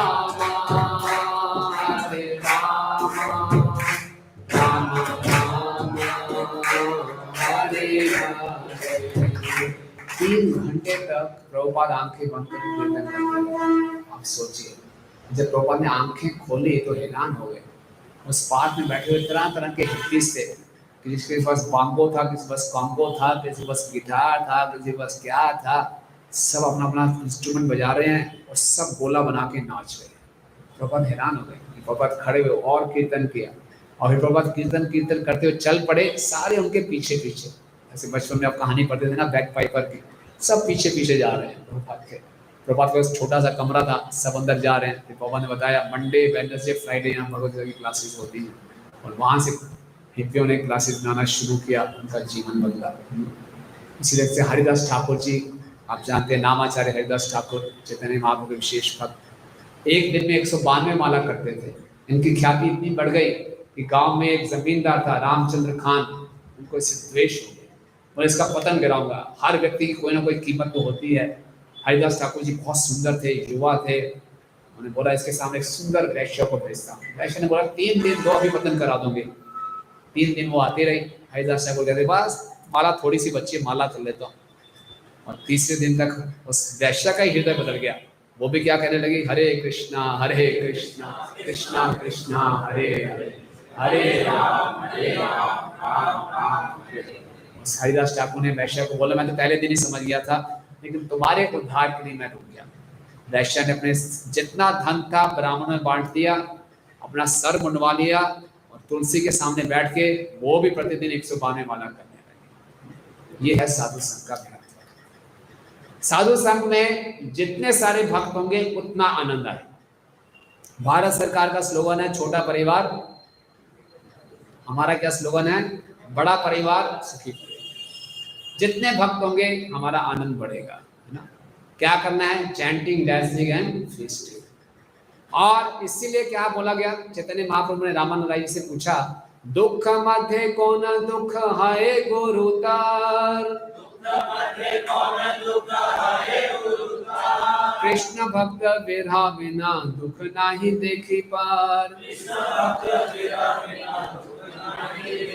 बोले इस जीवन का सबसे बड़ा दुख क्या है, सबसे बड़ा दुख, कोई कह सकता है बिजनेस में नुकसान होना, किसी ने धोखा दे दिया, कोई हमारे निकट के संबंधी चले गए, ये भी दुख हैं। लेकिन सबसे बड़ा दुख है जब हम कृष्ण भक्तों से दूर हो जाते हैं। क्योंकि जीवन में ये सब दुख आएंगे, जैसे प्रभु जी ने बताया, हम भक्तों के संग में हैं तो सभी प्रकार के दुखों को सहने की शक्ति मिल जाती है। लेकिन भक्तों के संग से ही दूर हो गए, इससे बड़ा कोई दुख। इसीलिए हमेशा चक्रा जी के सामने आए तो ये प्रार्थना करनी चाहिए, जीवन की जैसे मर्जी परिस्थिति में रखना हमें, लेकिन कभी भक्तों के संग से दूर मत ले जाना, और हमसे ऐसी कोई भी गलती ना हो कि हम भक्तों के संग से दूर हो जाए। ये जरूर हमें समझना है। कई बार हम भक्तों के संग में आते हैं, अरे क्या है ये सही है, ये ऐसा है, ये वैसा है, ये वैसा है, ये वैसा है, इतना सोचते रहते हैं ऐसा। तो जब हम भक्तों के संग से दूर हो जाएंगे तब हमें सबकी वैल्यू मालूम चलती है। तो कभी भी हम भक्तों के संग से दूर ना हो। तो भक्तों का संग कैसे करना है, देखिए भक्तों का संग एक सिक्के के समान है जिसके 2 पहलू हैं। जब हम भक्तों के संग में आए तो हमें 2 मुख्यतः कार्य करते हैं। पहला, एक दूसरे की सेवा करें। यहाँ जब मंदिर में आते हैं, इकट्ठे कहीं यात्रा में जाते हैं, इकट्ठे होते हैं, तो भक्तों का संग हमें बहुत सुंदर अवसर प्रदान करता है कि हम एक दूसरे की सेवा करें। किसी की भौतिक आवश्यकता है, किसी की मानसिक आवश्यकता है, किसी को आध्यात्मिक की कुछ आवश्यकता है, सेवा की भावना से। और दूसरा कि हम सब इकट्ठे होकर श्रील प्रभुपाद जी और कृष्ण की सेवा करें। कोई उदाहरण है आपके पास जब आप सबने मिलकर प्रभुपाद जी के लिए कृष्ण की सेवा की हो? कोई उदाहरण आ रहा है अपने जीवन में, सब भक्तों ने मिलकर सेवा की हो प्रभुपाद जी के लिए? रथ यात्रा, फेस्टिवल्स और बुक डिस्ट्रीब्यूशन, एक तो वो सेवा, उसमें कितना आनंद आता है। और उसको करते हुए किसी भक्त को कुछ तकलीफ हो रही है, कैसे उसकी सेवा कर सकते, उसकी सेवा, ये 2 मुख्य बात है। और कैसे संग करना चाहिए, देखिए भक्तों का संग एक विज्ञान है। बताया गया है कि जब हम अपने से वरिष्ठ भक्त से मिले, जो हमसे भक्ति में उन्नत है, तो उसका संग कैसे करना चाहिए? उसको बहुत आदर देना चाहिए, ठीक है ना, उससे प्रश्न पूछने चाहिए, उससे ज्ञान प्राप्त करना चाहिए। और जो हमसे निम्न है, नया आया, उससे कैसे संग करना चाहिए? उस पर करुणा दिखानी चाहिए, उस पर कृपा दिखानी चाहिए, उसको ज्ञान देना चाहिए। और जो हमारे साथ का हो उसके साथ क्या करना चाहिए? मित्रतापूर्वक व्यवहार करना चाहिए। ये सीखना है। हमसे वरिष्ठ हो उनको आदर दो, उनसे उनसे प्रश्न पूछो, उनसे ज्ञान प्राप्त करो। जो हमसे छोटे हैं, ज्ञान से कम हैं, उनको ज्ञान दो, उन पर सिखाओ उनको। और जो हमके बराबर के हैं उनको साथ हम मित्रता करें। तो कैसे करें ये सब? तो अब हम आपके सामने कुछ 11 गोल्डन रूल्स रखेंगे, तो आप सब इनको नोट कीजिए और ये बहुत हमारे लिए हेल्पफुल हो सकते हैं। इसके अलावा भी बहुत से रूल्स हो सकते हैं जो मेरे कुछ समझ में आए, मैंने लिखे हैं। पहला रूल नंबर 1, जब हम भक्तों के संग में आए तो संग का मतलब होता है, जैसे प्रभु जी ने बोला था, आपस में हम किस प्रकार की शब्द ध्वनि आपस में एक्सचेंज कर रहे हैं। हमारे में जो संबंध बनता है वो साउंड वाइब्रेशन से बनता है, शब्द ध्वनि से बनता है। तो संग का मतलब है सत्य संग, सत्य का संग। सत्य कौन है? परम सत्य है भगवान श्री कृष्ण। तो उन्हीं के बारे में कहना सुनना होना चाहिए। जब उनके बारे में कहेंगे सुनेंगे तो क्या होगा? देखिए, ये 2 प्रकार के चित्र हैं। इस प्रकार का चित्र जो दाईं तरफ है वो कहाँ का दृश्य है? जहां भगवान आलिंगन कर रहे हैं, कहाँ का दृश्य है ये? वृंदावन धाम का। वृंदावन धाम में भगवान रोज ग्वाल बालों के साथ गाय चराने जाते हैं। अब किसी व्यक्ति से आप रोज मिलेंगे, फैमिलियरिटी हो जाती है ना, और इंग्लिश में कहावत है फैमिलियरिटी बीट्स कंटेम्प्ट। ज्यादा मिलते हैं तो एक दूसरे के प्रति आदर की भावना कम हो जाती है। लेकिन अगर हम रोज मिल रहे हैं और रोज कृष्ण की चर्चा कर रहे हैं तो उसमें आदर की भावना कम नहीं होगी। ज्यादा मिलने से क्या होगा? संबंध और गहरे हो जाएंगे। जैसे कि वृंदावन धाम में रोज भगवान ग्वाल बालों से मिलते हैं। सभी ग्वाल बालों के केंद्र में कौन है? कृष्ण है, और कोई चर्चा नहीं। लेकिन हम भक्तों के संग में आए और भक्ति की बातें ना करें, और नरेंद्र मोदी क्या कर रहा है, और शेयर मार्केट में क्या प्राइस चल रहा है, और ये हो गया वो हो गया, पंजाब की पॉलिटिक्स में क्या हो रहा है, कौन नया चीफ मिनिस्टर आया, ये तो गलत हो गया, किसानों के साथ ये नहीं होना चाहिए, वो नहीं होना चाहिए, तरह तरह के मुद्दे चर्चा हो रहे हैं। तो क्या हो जाता है? फिर एक दूसरे के प्रति आदर की भावना कम हो जाती है। तो बाएं तरफ कहाँ का दृश्य है? ये भी श्रीमद् भागवतम में से है, द्वारका का। क्या हुआ था द्वारका में? कौन सा दृश्य ये है? दुर्वासा मुनि,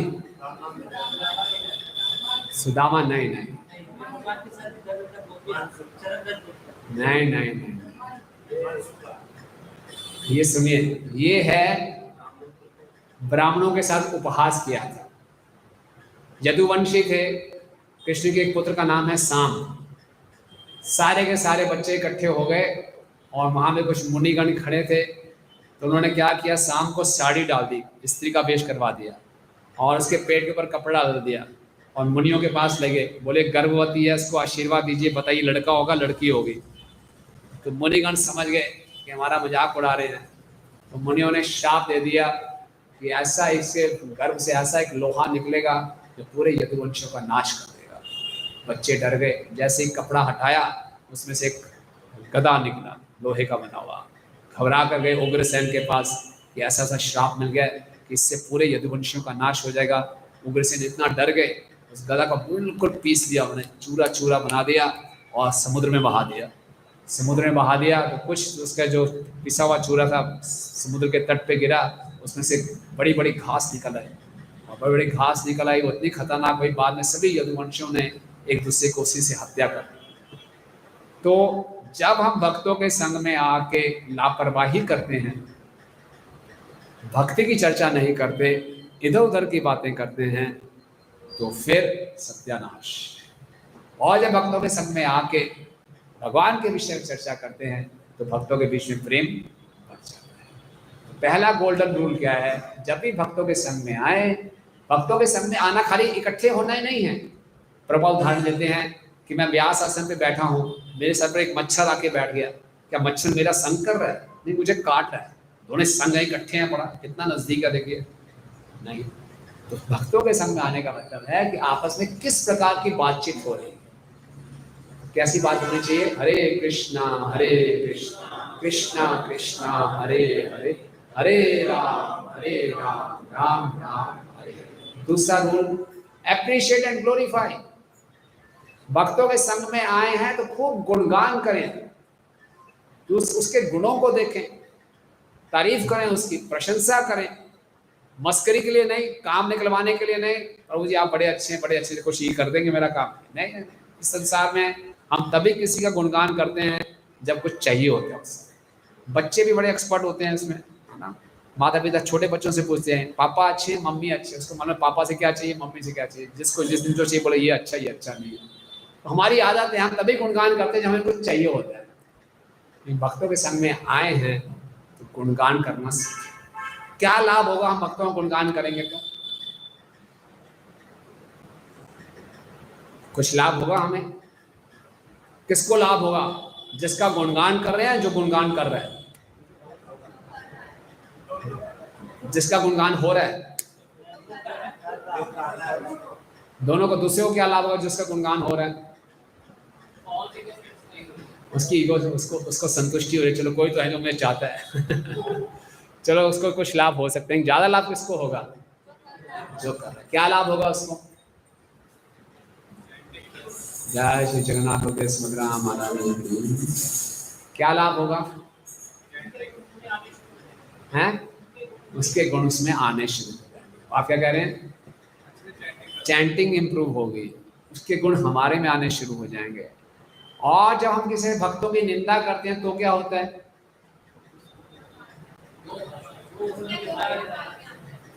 उनके सारे पाप हमारे को लग जाते हैं और हमारे सारे पुण्य उनको ट्रांसफर हो जाते हैं। इतना अच्छा काम करिए, खूब निंदा कीजिए, कोई दिक्कत नहीं है उनके सारे पाप दे दो मुझे यार, इतना कितने बड़े आप दानी व्यक्ति हैं, अपने पुण्य दे दो और अपने पाप ले लो। तो इसीलिए हमेशा अप्रिशिएट करें। हम क्यों नहीं अप्रिशिएट कर पाते?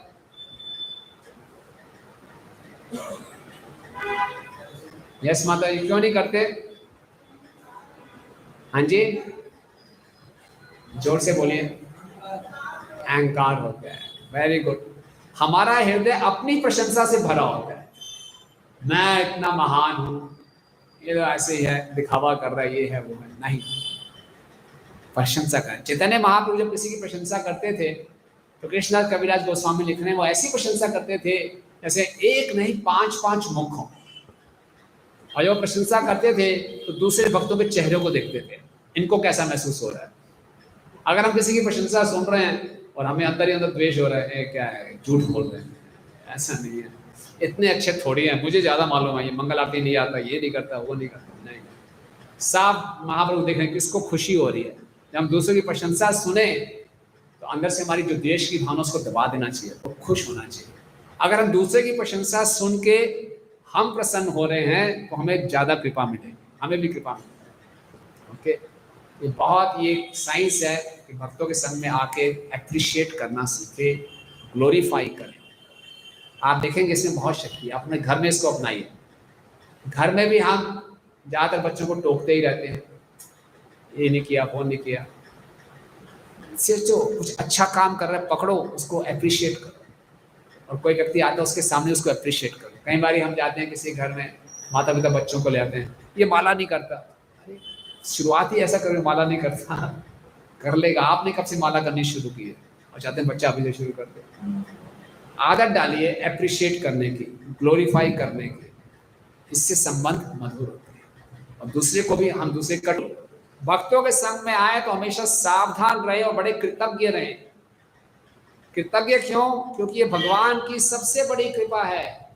और सावधान क्यों? कहीं ये कृपा हमसे हाथ से निकल ना जाए। किसी चीज की हम कदर नहीं करेंगे तो खो बैठेंगे। बच्चे के हाथ में उन्होंने 2000 रुपए का नोट पकड़ा दिया, उसको पता नहीं इसकी क्या वैल्यू है। एक साधारण व्यक्ति आया, 10 रुपए की चॉकलेट दिखाई और 2000 का नोट ले गया। इसी ढंग से अज्ञानता में हमने भक्तों के संग के महत्व को नहीं समझा तो खो बैठेंगे। इसलिए बड़े सावधान और बड़े कृतज्ञ। रूल नंबर 4, 6 प्रेम में आदान प्रदान। क्या है भक्तों के बीच में 6 प्रकार के आदान प्रदान? ददाति प्रतिगृणाति भूयम् आख्याति पृच्छति भुंक्ते भोजते चैव षण्विध प्रीति लक्षणम्। भक्तों के संग में आए तो 6 प्रकार के आदान प्रदान करने चाहिए। ददाति, देना चाहिए उनको कुछ।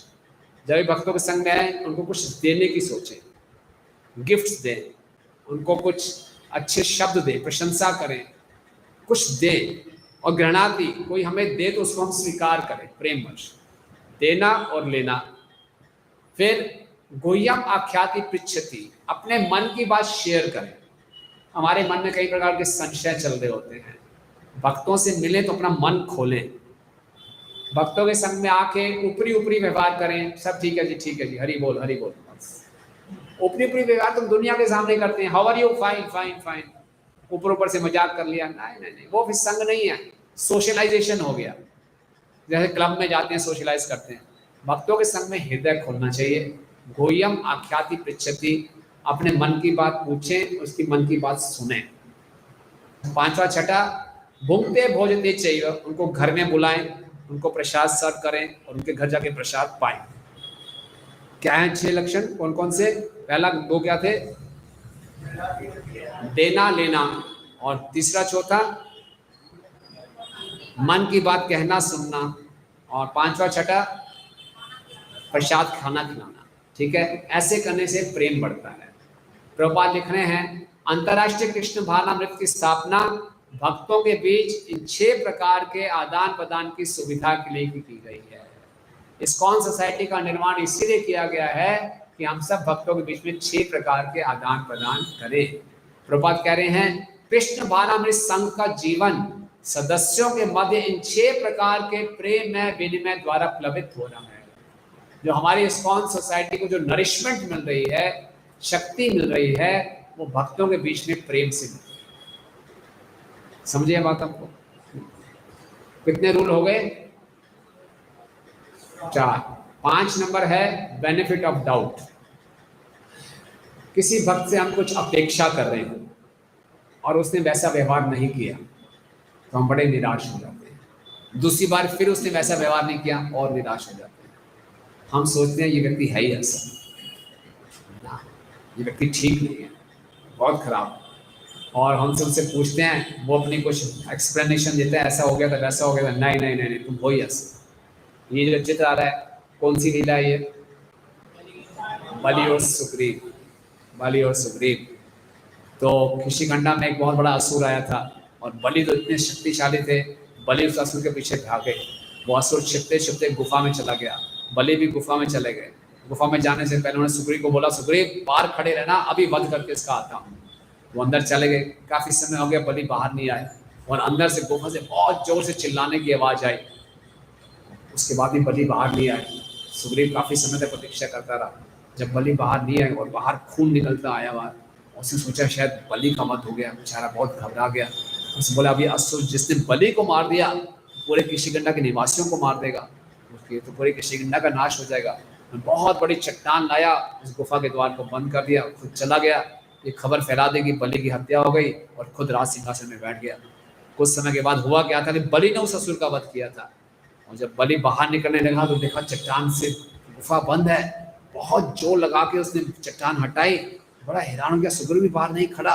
उसको शक हो गया। वापस गया तो देखा सुग्रीव राज सिंहासन पे बैठा है। बोले, हे कृतज्ञ, मेरे को धोखा दिया तुमने। और सुग्रीव ने बलि को देखा, बड़ा खुश हो गया, भैया अरे दिखावा कर रहा है। खूब पिटाई की उसके। सुग्रीव बेचारा पाँव पड़ रहा है, उसको पाँव मार रहे हो, तुमने दिखावा किया, मेरे साथ धोखा किया। तो सुग्रीव की बात भी नहीं सुनी बलि ने और दोनों शत्रु बन गए और बाद में फिर उसकी हत्या हुई। तो जब हम भक्तों को देखें कि वो हमारी अपेक्षा के अनुसार व्यवहार नहीं कर रहे हैं, तो हमें तुरंत उनकी इंटेंशंस को डाउट नहीं कर लेना चाहिए। बिहेवियर खराब हो सकता है उसकी इंटेंशन खराब ना हो। कुछ कारण हो गया हो, बेचारा करना चाह रहा हो, कर ना पाया हो। अपने व्यक्तिगत संबंधों में, पारिवारिक संबंधों में भी हमें दूसरे को बेनिफिट ऑफ डाउट देखना सीखना चाहिए। ये मैच्योरिटी की निशानी है, ये परिपक्वता की निशानी है। जो लोग परिपक्व नहीं होते, मैच्योर नहीं होते, वो तुरंत निष्कर्ष पे पहुंच जाते हैं कि ये व्यक्ति खराब है।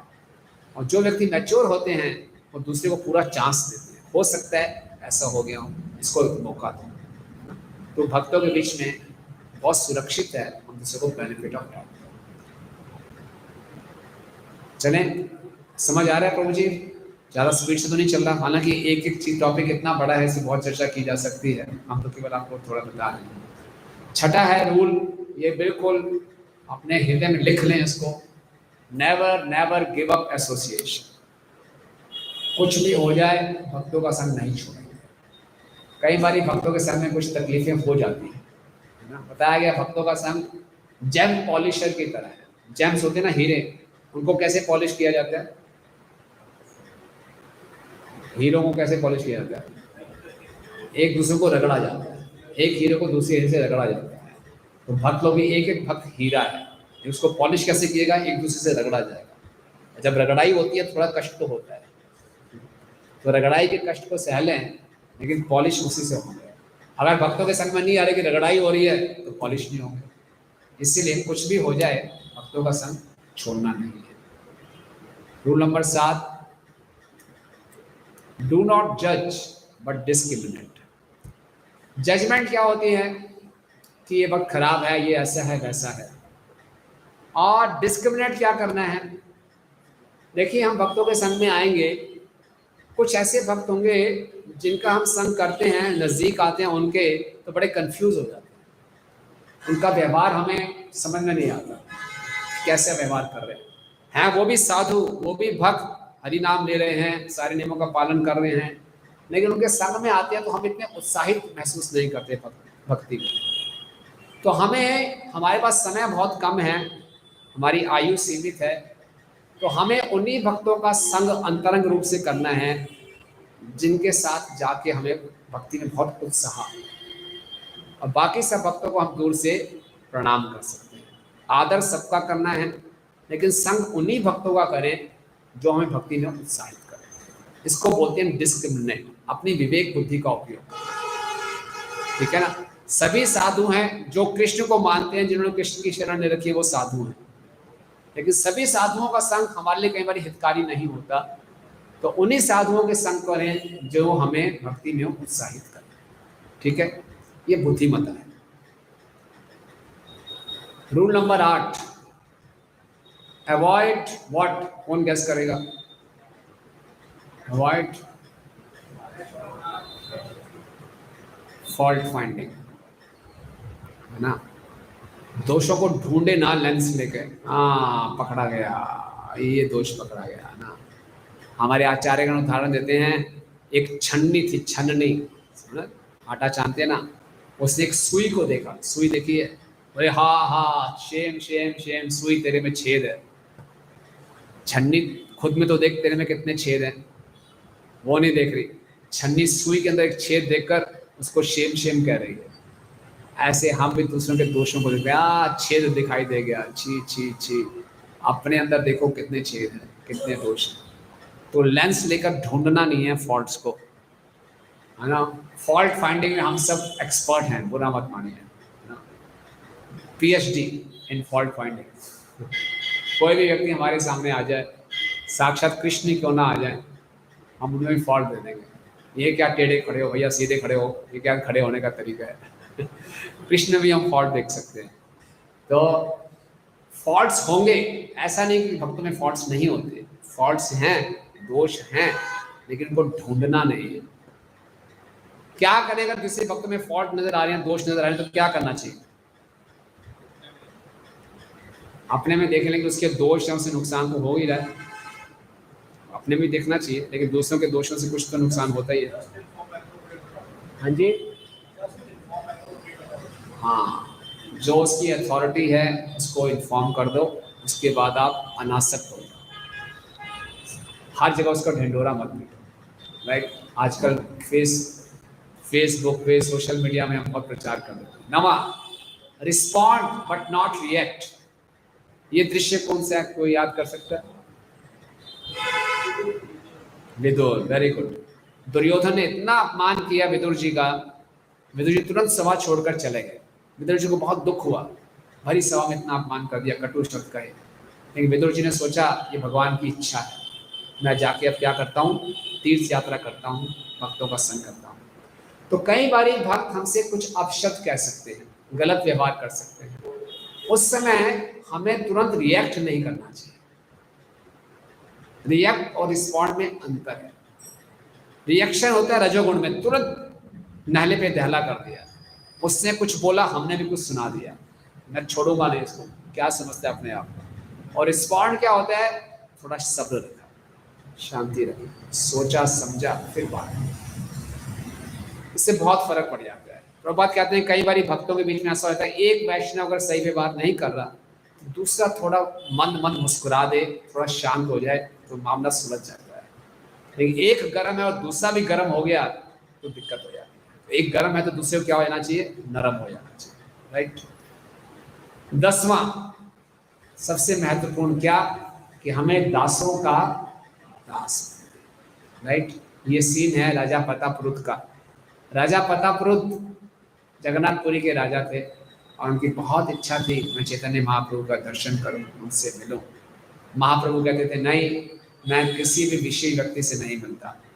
और फिर राजा प्रतापरुद्र एक वैष्णव बन के गए और उनकी उन्हें सेवा की, है ना। राजा कहे आमी तोमार दासे रानुदास, भृत्य भृत्य कर मोर आश। पढ़िए प्लीज। राजा ने उत्तर दिया, हे प्रभु, मैं आपके दासों का परम आज्ञाकारी दास हूँ। मेरी अभिलाषा है कि आप मुझे अपने दासों के दास के रूप में स्वीकार करें। चलिए तात्पर्य पढ़िए, कोई पढ़ेगा जोर से पढ़िए तात्पर्य। भक्त की सबसे बड़ी उपलब्धि यही है कि भगवान के दासों का दास बने। वस्तुतः किसी को भगवान का प्रत्यक्ष दास बनने की आकांक्षा नहीं करनी चाहिए। ये अच्छी बात नहीं है। जब प्रहलाद महाराज को नरसिंह देव ने वर दिया तो प्रहलाद ने सभी प्रकार के भौतिक वर अस्वीकार कर दिए, केवल यही प्रार्थना की कि हे भगवान के दासों के दास बने।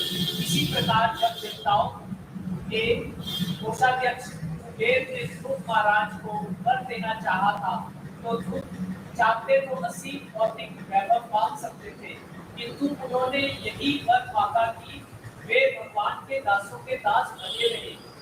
गोलागच्छ श्रीधर एक अत्यंत निर्धन व्यक्ति थे, किंतु जब श्री चैतन्य महाप्रभु ने उन्हें वर देना चाहा तो उन्होंने भी महाप्रभु से यही प्रार्थना की कि उन्हें भगवान के दासों का दास बना रहने दिया जाए। निष्कर्ष यही है कि पूर्ण पुरुषोत्तम भगवान के दासों का दास होना ही सर्वोच्च वर है, जिसकी कामना की जा सकती है। बहुत सुंदर बात कह रहे हैं कि भक्त की सबसे बड़ी उपलब्धि है कि भगवान के दासों का दास है, और सबसे बड़ा वर भी यही है कि भगवान के दासों का दास है। दक्षिण भारत में कांचीपुरम एक मंदिर है वरदराज जी का, हमें से कोई लोग गए हैं वरदराज जी का मंदिर?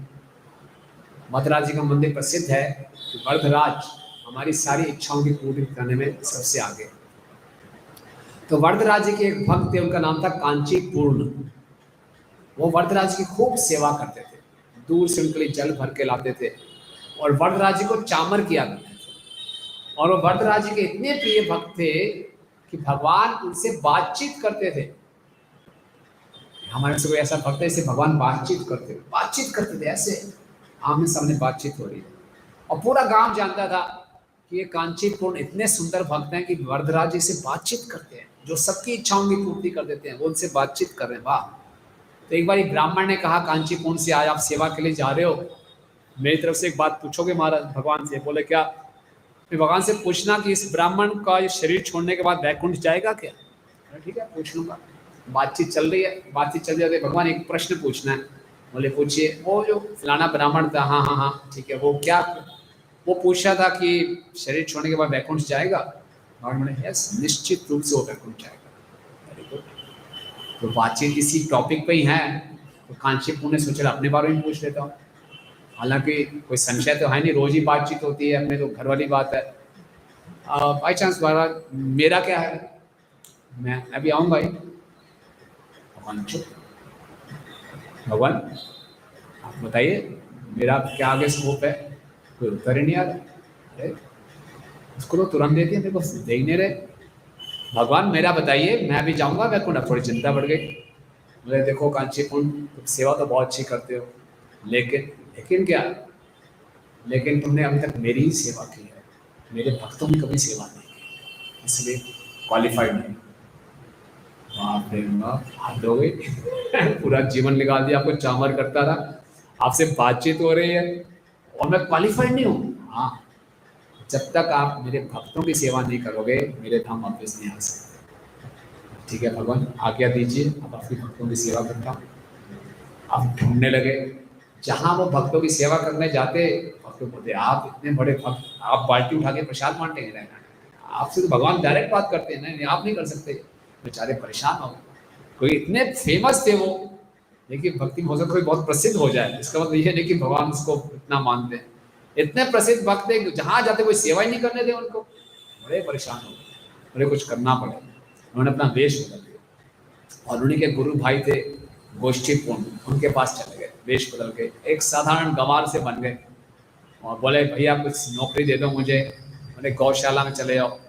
गौशाला में गए, गायों को पालने लगे, गायों की सेवा, उनके घर के छोटे छोटे काम, सफाई करना, दूध लाना, खाना बनाना, सारे इतने काम कर रहे हैं, खूब सेवा कर रहे हैं, खूब प्रसन्न कर दिया गोष्ठीपूर्ण को। और एक बार क्या हुआ, बहुत जबरदस्त बरसात हो गई। ऐसी बरसात हो गई कि उनके सारे कपड़े भीग गए और वो एक जोड़ी कपड़ा लेकर ही आए थे। अब क्या करें, ठंड लग रही है, कैसे करें।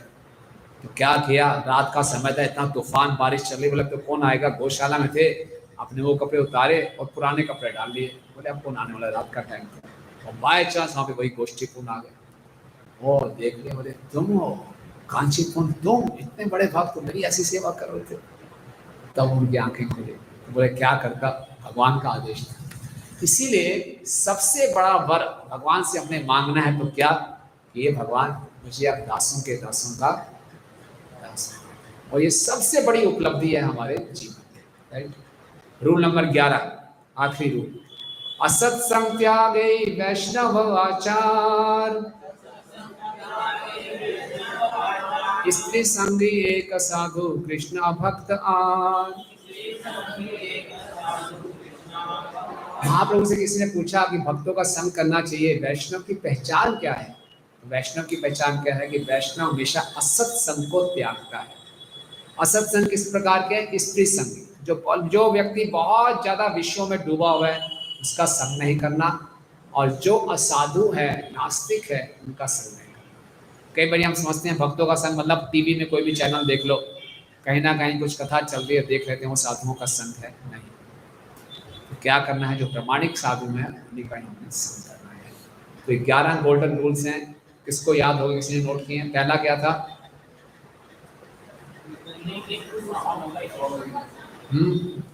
Linking through sound vibration. दूसरा एप्रिशिएट एंड ग्लोरीफाई। तीसरा केयरफुल एंड ग्रेटफुल। चौथा 6 लविंग एक्सीलेंस। पांचवा बेनिफिट ऑफ डाउट। छठा नेवर गिव अप एसोसिएशन। सातवां डू नॉट जज बट डिस्क्रिमिनेट। आठवां अवॉइड फॉल्ट फाइंडिंग। नाइन्थ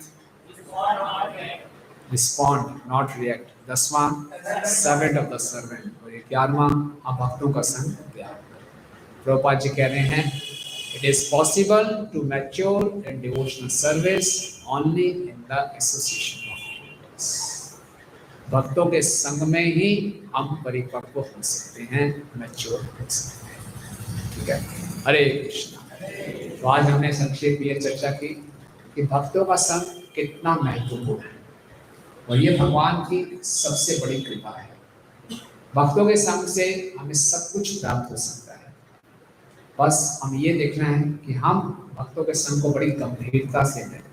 कई बार भक्तों के संग में कुछ दिक्कतें हो सकती हैं, लेकिन उन दिक्कतों का सामना करने के लिए हम ये गोल्डन रूल्स काम आएंगे। इन गोल्डन रूल्स का ध्यान रखें और भगवान की बड़ी सबसे बड़ी कृपा को हम संभाल के रखें, तो भक्तों के संग में हम धीरे धीरे भक्ति में मैच्योर हो जाते हैं। ठीक है, हरे कृष्ण। से कोई प्रश्न है, कमेंट्स हैं, पूछ सकते हैं। क्वेश्चंस या कमेंट्स।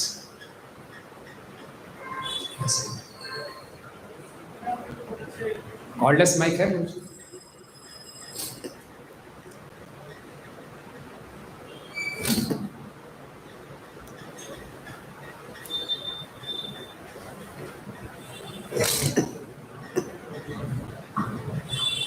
हरे कृष्णा प्रभु धन्यवाद जी के प्रति से जो विचरण गई थी।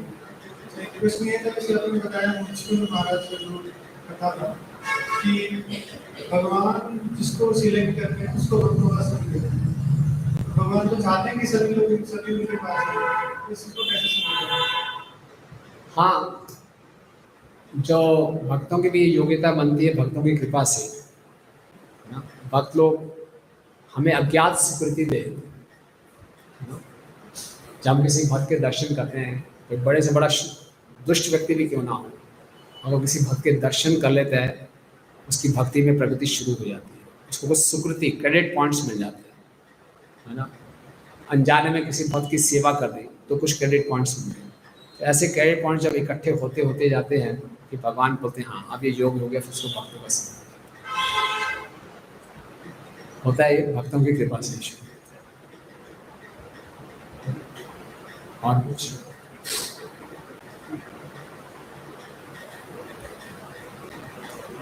कोई प्रश्न नहीं हो? क्या समझ में आया इस बात को?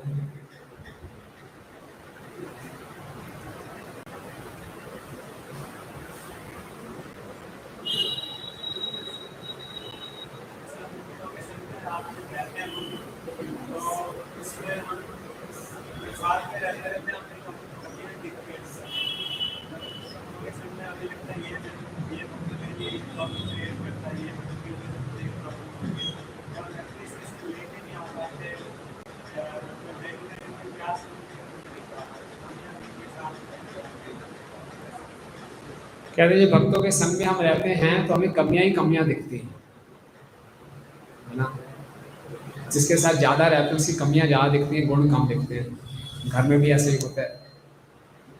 तो कैसे बचें? हम भक्तों के कमियां देख रहे हैं तो बहुत बड़ा दोष है, और देखना चाहिए। गोल्डन रूल है कि कमियां देखनी नहीं चाहिए, लेकिन दिखाई कमियां ही देती हैं। वो भक्त वाले के मेरे दुख का कारण बन जाते हैं, बड़ा दुखी कर रहा है ना। तो कैसे करें इस बात को, कैसे इससे बाहर निकले? तो जो रूल्स हैं प्रभु जी, सबसे आखिरी रूल बताया, सर्वेंट ऑफ द सर्वेंट, अपने आप को दासों का दास माने, और ये समझना चाहिए कि भगवान ने इस व्यक्ति को मेरे जीवन में भेजा है मेरी सहन शक्ति को बढ़ाने के लिए, ठीक है ना। ये मेरी भक्ति में बहुत बड़ा आगे आगे लाभ पहुंचा रहा है, क्योंकि जो भक्त हमें सुख देते हैं, हमारी प्रशंसा करते हैं, वो हमें दिखने में अच्छे लग सकते हैं, लेकिन वो हमें कंफर्टेबल बना रहे हैं। जो भक्त थोड़ा सा हमें तकलीफ देते हैं उससे हम ज़्यादा मैच्योर होते हैं, उससे हमारी पॉलिशिंग हो रही है ना। वो हमें पॉलिश कर रहे हैं तो हम उसमें और निखर के आएंगे। तो ये तपस्या है, उस तपस्या को कर लें। और बहुत ज़्यादा दिक्कत हो रही है तो फिर अपने वरिष्ठ भक्तों से बात के उस परिस्थिति को बदल सकते हैं।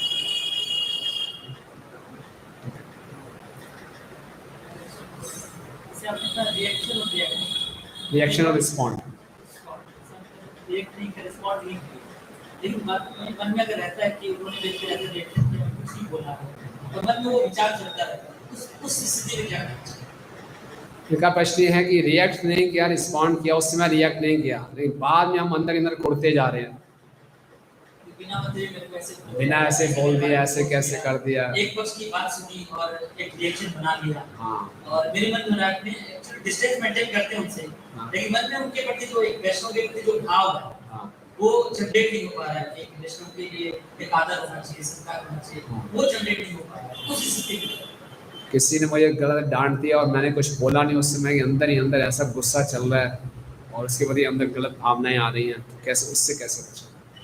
देखिए, अंदर सहन नहीं हो रहा और अंदर बहुत हमारे अंदर उत्पन्न हो रहा है कुछ, तो जाके किसी वरिष्ठ भक्त के सामने जाके अपने हृदय को खोल देना चाहिए। अंदर जो ज्वालामुखी बढ़ रहा है, नहीं तो कहीं ना कहीं फूट जाएगा जोर से। वो स्थिति ऐसी ना हो कि के साथ उस विषय को शेयर कर पाए, क्योंकि मामला इतना मैटर इतना छोटा होता है मैटर छोटा है लेकिन अंदर हमारे बहुत तूफान मच रहे हैं, हमें ये देखो, हमें अंदर बहुत सता रहा है, तो उस स्थिति में हम कुछ भी गलत काम कर सकते हैं। इससे अच्छा क्या है कि उसको पहले खत्म करें, उसके किसी वरिष्ठ भक्त के पास जाएं, अपने हृदय को खोलें, गोहियम आख्याति पृच्छति, उनसे अपने हृदय की बात करें, तो हो सकता है हमें काफ़ी रिलीफ। डिस्टेंस मेंटेन करना, लेकिन अंदर ही अंदर आपकी दुर्भावना है तो उससे लाभ नहीं, नुकसान है ना। वो बताएं, किसी वैष्णव को बता दिया, उन्होंने बोला ठीक है कुछ टाइम के लिए डिस्टेंस मेंटेन कर लो, तो फिर हम शांति से कर पाएंगे, ठीक है ना।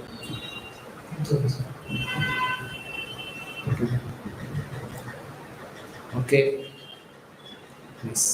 तो ये साधु संघ का महत्व है, तो साधु संघ के महत्व को समझें और सही ढंग से साधु संघ करने का हम प्रयास करें, तो हम भक्ति में खूब तरक्की कर सकते हैं। तो आप सबका बहुत बहुत धन्यवाद, ध्यानपूर्वक और धैर्यपूर्वक सुनने के लिए। जगत गुरु श्रील प्रभुपाद की, अनंत कोटि वैष्णव वृंद की, जय गौर प्रेमानंदे।